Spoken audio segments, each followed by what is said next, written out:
Well, here it is, guys. Finally, I get to see the brand new 2025 BMW M5 in person. And I have to say, yes, it does look better in person. I thought it looked too bulky in pictures because it is, of course, you need to be an EV this as well, since we do have the i5 with the battery pack underneath. Still have the 4.4-liter twin-turbo V8 under the hood in combination with an e-motor. Nice. We have 717 horsepower in this beast. It's just insane to think about how far we come when it comes to horsepower. It is all-wheel drive, but you can switch to have all the power going to the rear wheels if you want to. Not sure if you do when you have 717 horsepower in this thing. What we're gonna do in this video, I'm gonna explore with you guys. This is the first time me seeing this in person, so I'm gonna explore all the small little details, the design details of the front, the side, the rear, the interior, and then of course, we're gonna take this for a drive. Of course, the old 4.4-liter turbo V8 that we've seen for many generations now, for many years, and it's still in service here. However, now we also have this in combination with an e-motor, putting out 717 horsepower, 738 pound-feet of torque, connected to an 8-speed automatic X-drive all-wheel drive. But as I said, if you want to, you can send all this power to the rear wheels by fiddling around with the infotainment system. 0 to 60 takes 3.3 seconds, and I do think that might be pretty conservative, even though it weighs about 5,400 pounds, this thing, which is 1,000 pounds more than the previous generation M5. Top speed with the M drivers package is 190 miles per hour. Fuel economy comes in at 15 city, 21 highway, and the base price for this is $119,500. However, this one is equipped, for example, with the carbon fiber package, which is a $3,100 option for the exterior carbon fiber package. You also have the interior carbon fiber package. It's pretty interesting when you fire this up, because it fires up in a complete EV mode, and you have about 27 miles of range in fully EV, which is weird to say when it is an M5. But let's close this back down. Quick overview here of what the engine looks like. I kind of like this cover. It looks pretty clean, even though I would like to see more of the engine. Maybe remove this altogether would be even cooler. But let's close this down. Let's talk about this design that we have here for the 2025 BMW M5. Let's start with the front end. So when I first saw this in press photos, I thought it looked a little too bulky. And as I said in the intro, it is, of course, because this needs to be an electric vehicle as well, since we do have the i5, which needs to house a big battery pack underneath. It's going to raise the overall proportions of this car, but looking at it now in person, I still don't 100% like the graphics in the front end, because it's too messy. The grills look like they have too much going on here. It's illuminated, as you can see. We have this LED going around it, so at night you can definitely tell that this is a BMW because of the grills being illuminated. Full LED headlights here. Beautiful chamfer. I do like this chamfer that goes down here around the headlights, and these are pretty static now as well, but we do have the identifier for BMW, meaning that we do have two separated light elements, daytime run lights, that we've had for so long, and something that I don't want to see BMW get rid of. An interesting detail here in the front end, if you look at the kidneys, which used to be the main, of course, grill and cooling system for the BMW, you can see just how small of a portion of the kidneys are actually open. So you have this section here, and of course this section right here on the other side, radar located right in the middle, and then the camera sitting offset right here. Why didn't you put the camera in the middle? This is pretty annoying to see that the camera is sitting a little bit inside of one kidney instead of just in the middle. I don't know if it annoys you, but to me, just want to have it be centered. And then we have the main opening now being this lower section. So this is the huge, completely open here. It's insane to see just how big this opening is for the cooling down in the lower section for the big 4.4-liter V8. So the main grille is now in the lower section. You also have the parking sensors integrated here, and thankfully these side vents are, of course, I mean, this being an M5, these are of course functional as well. The overall styling for the front end, a couple of changes I would like to make here. I would like to shrink the grills a little bit and have them be maybe a little thinner and more body color down here, and raise the grill up a little bit so they're longer or wider. And I also think that the headlights, they look almost too small for me. Not sure if you agree with me on that, but I want to have the headlights be a little bit bigger, maybe even a little bit more horizontal. Looking up top on the hood, I kind of like what BMW is doing with this slot here, these lines in the hood that then wraps around here and can create sort of a home for the BMW logo in the middle. We have a subtle line here going down from the A-pillar, cutting into the front end of the car, looking pretty beautiful. I mean, the hood design is nice. It's just the overall graphics with all the different types of styling that we have and different types of, you know, creases in the kidneys that just confuses me a little bit about this design. Now, coming around to the side view, and this is by far going to be my favorite view for this car. I think it's a beautiful looking design, and I don't think it feels like it sits too high like I thought I would feel like when I saw this on photos compared to when I see it right now in real life. We do have staggered setup, even though it is an all-wheel drive. We have 21 inches in the rear, 20s in the front, and let's see the width here. We have 295s, 21s in the rear, and in the front end it looks like we do have, let's see, 285s, 295s in the rear and 285s in the front end. Beefy front end tires. You can see that these are 20s though instead of 21s. This does not come equipped with the carbon ceramic brakes. If you were to have those, this caliper would be golden, and that's how you can tell if you have the carbon ceramic brakes on the car. Love the shoulder line here. This is a beautiful shoulder line by BMW. You can see here, let's see if we can get in the sun, so you can see just how it wraps, coming from the taillights and then just slopes beautifully down, unbroken, into the front fender. And this is a very beautiful shoulder line. This is what I want to see for BMW, a high sitting shoulder line, creating this confident look for the car. Carbon exterior package, you can see that here in the side mirrors. We do have the LED indicator located here as well, in addition to the 360 camera. And all the way down low, big rocker panel, beefy rocker panel. You can see how it dips in and carves out some of this volume with this line that goes right through the rear axle. However, this sort of has the same problem I have with the M3. This door feels like it is the same door that they took from a regular 5 Series, but then this being the M5, we need to have wider fenders. So you can see just how sharp this crease is when it goes into the fender. So BMW saved a little bit of money here. To me, this looks way too abrupt, going from a normal 5 Series door and then into this wide fender here. So this is something that I would like BMW to work on, to have specific doors for the M5 that flows more naturally into the wide body kit that we have in the rear. And you can see it right here with the light, how it reflects there. I also like that we have the Hofmeister kink here and the M5 logo in the Hofmeister kink, looking very, very clean. Up top, of course, carbon fiber package, no sunroof. You don't want a sunroof on the M5. Instead, you want to get this, since this is going to reduce the weight by I do think 16 kilograms or something like that. And you want to, if you have an M5, I mean, it's 5,400 pounds. So if you can save 16 kilos by just removing the sunroof up top, that is something that I would definitely do myself. Now, coming around to the rear end, it looks pretty cool here, honestly. The rear end, to me, when I saw it in photos, this is what I'm saying so many times before.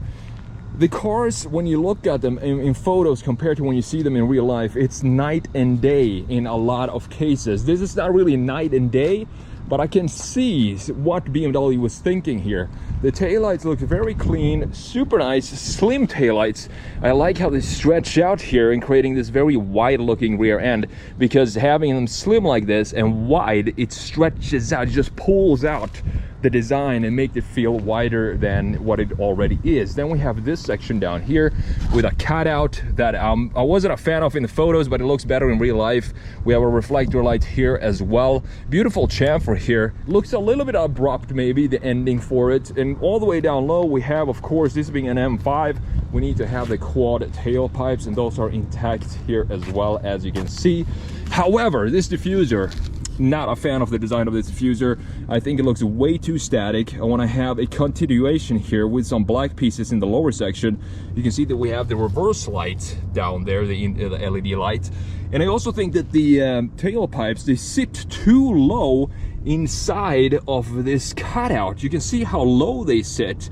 So I want to cut this out and have them a little bit higher than this, but maybe they did it this way to sort of bring down the overall volume of the M5 compared, for example, to the i5, and just have it be more sporty by having the tailpipes sit a little lower than usual. And again, these carbon fiber pieces coming back here for the rear end as well. We have this carbon fiber lip, M5, beautiful logo. I love this M5 logo. It looks so good. It just reminds me of the, I just think of the E39 and whenever I see that logo. It's just a beautiful logo. So let's pop up the trunk here and let's see how much space you have in the 2025 M5. Now we do have some stuff in here. Obviously this is a personal car, so I'm not gonna, you know, go into detail of the space in here, but I just want to show you a quick overview of what the trunk space looks like. And it goes very deep, and obviously if you want to, you can always fold down the rear seats and have even more space. This is also power assisted. So let me know what you think. What do you think about the M5? Do you like it? I think it's maybe starting to grow on me a little bit, specifically when you have it in this spec with the Isle of Man green, even though the black wheels are not, as I said earlier, not something that I would pick for this. But I think it's a interesting design by BMW. The front end is the only thing that I think is a little bit too complex for a BMW for me. I feel like the graphic pieces do not play well together. It feels like the grille is from a different car than the headlights, and it feels like the lower section is a different car from the grille, for example. But with that said, let's jump in here and have a look at this interior and see what that's all about for the new 2025 M5. Now, stepping in here, we do have the standard interior with this beautiful orange color, two-tone black. These are of course heated and ventilated seats, power assisted as well. You have the memory seat settings right here, in addition to this crystal bar that we've used to seeing from the 5 Series, of course, and also the 7 Series. Bowers Wilkins sound system. This is equipped with the interior carbon fiber package. As I said earlier, this is a $300 option, which I think is a pretty good value. I mean, $300 and you get a lot of carbon fiber. And the entire lower section of the dash is completely carbon fiber here, as you can see. A couple of cup holders down here. This, even though this is a $120,000 car, this does not have soft close, which is something I would like to see for this type of price level, but we don't get that here. M5 logo in the bottom. You can see just how beefy this rocker panel is, how it sticks out very far. So let's jump in here and fire this up and let's check out what's going on here. If you've been in a BMW recently, you're definitely going to recognize pretty much everything that goes on in here. The new thing for this generation of BMW is going to be this crystal bar with the ambient lighting that goes all around this interior. We have a 12.3-inch gauge cluster, 14.9, I do believe, infotainment screen. And here you can see all the drive settings and configurations you can do. And you can also configure the M1 and the M2 buttons, these ones right here, to be exactly the drive mode that you want to be in.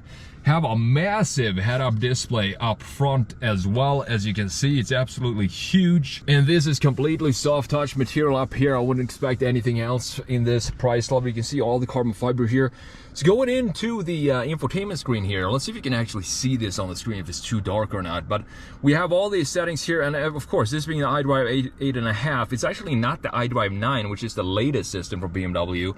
But we have all the climate settings integrated in the software here. And this is something that is going to take a little bit, you know, getting used to in a while, before you figure this out, because it's not very intuitive. For example, you wouldn't know to click the steering wheel to go into these settings here. Heated and ventilated seats, for example, and the heated steering wheel setting here as well. Then you have individual settings. You can change these out if you want to do that. And you have precondition for the car, so it's heated up when you enter the car. Navigation looks pretty decent as well. This obviously comes with the wireless Apple CarPlay and Android Auto. If you want to, connect that, that is something that I would definitely do myself. So let's go into the home button here and let's see what else we have. We have a bunch of different apps. Typical for BMW, you have the Bundesliga. I love that they have the Bundesliga, the German soccer league app, native for pretty much every BMW of 2025. Go into displays here, head-up display. You can configure this however you want. Reading light, ambient light. We can go in and check the background light color and accent lighting and all of this stuff. Very beautifully done. The interior, I mean, I still want to have the iDrive 7 system with the housing for it, But this is starting to feel, it feels pretty cozy in here anyway, even though we do have these big screens here, because everything feels like it's sort of very close to you, and I like that with this specific interior. Then you have this thing here, and this is to open up the vents, which is a very interesting solution. And then how you adjust the vents is by these little toggles down here. These are type of, you know, 2025 BMW design solutions that I'm not sure why they made it so complex. It just doesn't make sense to me. Instead of having just a little toggle here and, you know, twist for open and close, they needed to make it something unique, of course, this being a BMW. Again, beautiful carbon fiber all the way here for the interior. You have a wireless charging pad here, and it's all rubberized, and you also have some backlight here, some blue backlight. The key looks very cool. He's wrapped it in this sort of carbon fiber texture case for the key. You have lock open the trunk and a panic button. In addition to press the BMW logo 3 times, is going to remote start the car for you. Of course, keyless entry. Cup holders, talked about those. Couple of USBs here as well. Start button looks different from pretty much any other BMW I've been in, I do believe.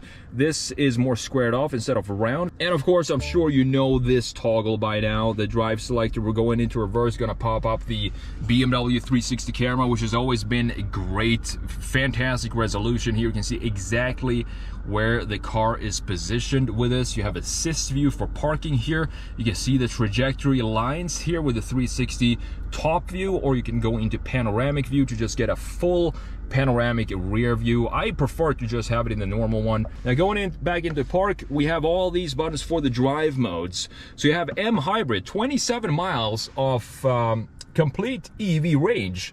But if you want to save that EV range for later, you can always press this E control. This will fire up the engine, as you heard right there, and it will save the electric range or the battery for when you want to use that later on. You do have the traction control on and off here. That is something that we definitely want to keep on today. And this beautiful crystal wheel with the M logo in the middle to sort of navigate the infotainment screen here. A couple of shortcuts for the screen up top as well.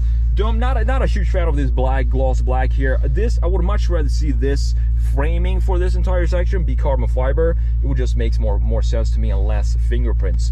Opening up the center armrest, we do have a pretty shallow storage down here with a cigarette outlet that you can of course convert into a USB like we've done here. Beautifully wrapped in this leather. Now looking at the seats, these are great seats, super comfortable, a lot of bolstering on the side, and I actually like the orange tone here in contrast with the black interior or inside of this car. You have the M5 logo in the backrest here as well, and this orange then continues into the door, looking beautiful. Steering wheel looks like a typical BMW M steering wheel. It's pretty big now. I feel like it maybe grew in size, I'm not entirely sure. On the left side here you have the controls for the cruise control settings, and on the right side you have the controls to switch up, for example, the head-up display, the gauge cluster, and configure this exactly like you want to have it. And it also switches up when you change the drive modes here. So if we go into, we're in road right now, we can go into sport. You can see that it switches up the graphics for, and you have a much more visible tachometer. You also have that up in the gauge cluster, looking very, very clean. I do like that we have the M stitching going on here on the inside of the steering wheel. You can see just how beefy it is in these areas where you're going to have your hands. Paddles are massive as well, and these are the type of paddles that I want to see that stick out both in the lower section of the spoke and also up top here. M1, M2 configurable buttons here, and this more industrial feel for the lower section. The third spoke had this hollowed out portion in addition to a flat bottom steering wheel and the M logo at the bottom. The light settings is located right here on the left side of the steering wheel. You just press these to sort of figure out what type of light settings you want to have. I'm going to have automatic driving lights on for now. And looking up top, as I told you before, we don't have a sunroof. That is not something that you want to have in your M5 instead. Just keep it carbon fiber like this. Last but not least, we do have a proper sized glove box right there. So with that said, let's jump in, check out the back seat and what is going on there. If I can fit behind my own driving position at 6'1", 6'2", I'm pretty sure I can. So let's jump in and check it out. Back here, I like that we have a separated screen for the climate settings. So we have 4 climate zones in this car, 2 for the front, 2 for the rear, a couple of USBs, in addition to some traditional vents. This is exactly what I want to see in the front, to just have a simple vent like this. The leg space is actually not that great, and I feel like I'm sitting pretty high up here. I feel like I'm sitting on top of a box compared to the front end, but I could definitely sit here for a longer period of time. It's not too bad. You can see I have a decent amount of space here. Big M logo here, and you also have more connections if you slide down this little area down here. If you fold down the center armrest, we do have 2 cup holders right there. So pretty much everything you need, in addition to a couple of lights, LED lights up top.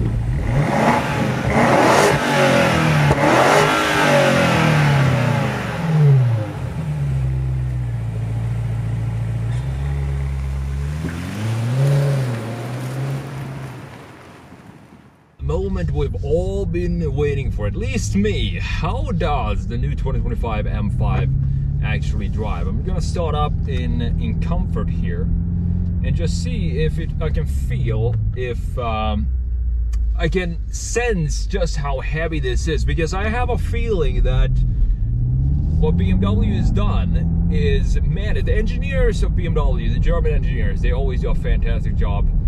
Specifically BMW, when it comes to still, no matter what type of package you have, an SUV, a sports car, sedan, this actually will come here to the United States in a wagon next year. 100% I would go for the wagon in this. I also think the wagon looks a little better than the sedan, to be honest, and that is coming to the United States, which is great news.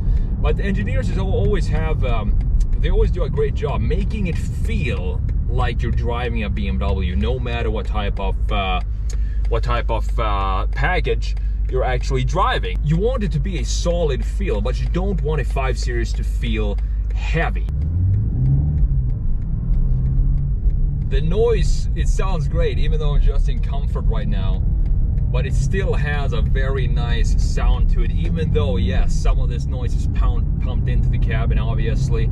That's what BMW is doing these days. But honestly, I don't necessarily mind that. It just adds to the driving experience, and specifically with all the regulations that we have these days, more so in Europe, very strict regulations for AMG. They have to dial down the noise of the cars.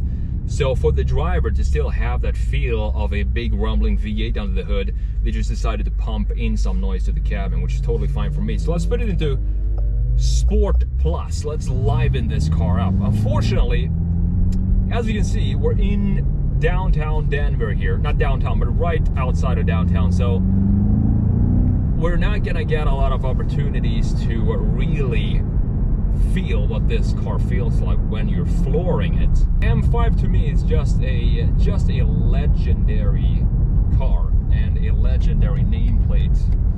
Ever since the first M5 of the 80s, and then of course the E39 being my personal favorite of all the M5s. And this one with 717 horsepower, I feel like when it comes to the performance, it definitely lives up to the M5 name, but when it comes to the styling, I'm not so sure. Oh man, yeah, the acceleration is insane, just crazy acceleration. You feel it in your stomach. It feels like a roller coaster, this thing, when you're flooring it, and it's kind of scary to think about that if you want to, you could switch these out to 2-wheel drive. That is something I would probably only do if I was on a track and wanted to slide around a little bit. I would probably always keep it in 4-wheel drive when I'm on roads like this. Let's go. Oh man. Yeah, this is a complete beast of a machine. So much power and so much weight to move around. Thankfully we do have the e-motor, and that is definitely helping with, you know, just pushing this car from the get-go. Instead of having to wait for the revs to build up, you have the e-motor that gives you all that torque. 193 horsepower I do believe the e-motor puts out by itself.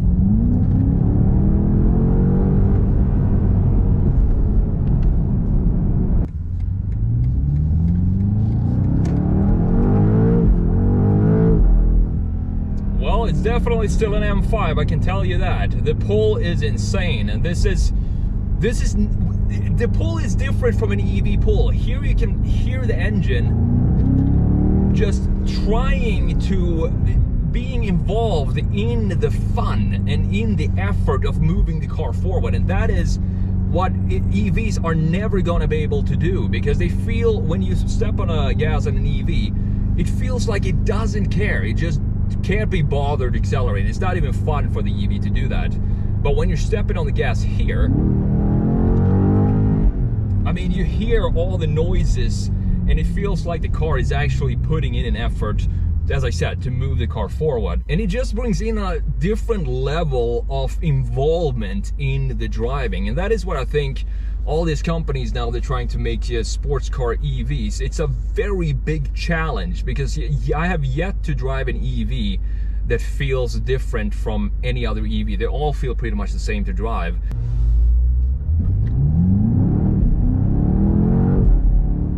Oh yeah. Oh, it's addictive. This power delivery just feels so good. You feel it in your stomach. So overall, now that I've seen the M5 in real life, I've driven it, what do I think of this car? I still think BMW has some problems when it comes to the exterior design, but they're working on it. We have a brand new design team, and we also have this Neue Klasse sedan, which I actually think is a very, very good looking car, which is probably going to be the next 3 Series. I'm pretty sure the next 3 Series is definitely going to take a lot of inspiration from that car, so it's going to be a great car. And this one, the M5, it looks better in person, I give it that, but the graphics are still a little bit confusing to me, specifically in the front end like we talked about. But the power delivery, is it still an M5? That is 100% true, and you don't feel the added 1,000 pounds compared to the previous M5. This actually still feels pretty nimble, and that is what I knew the engineers of BMW was going to be able to do. Great performance sedan, still one of the best performance sedans out there, even though they could work a little bit on the styling. Do one more pull here on this empty road. Oh, what a car this is. Thanks again to European Auto House for letting me review this beautiful M5 for you guys today. If you're interested in this, it's actually not for sale. I don't think this is for sale, but they do have a bunch of cool European cars in their inventory. So go check them out, EuropeanAutoHouseCO.com, and I'll see you in the next video.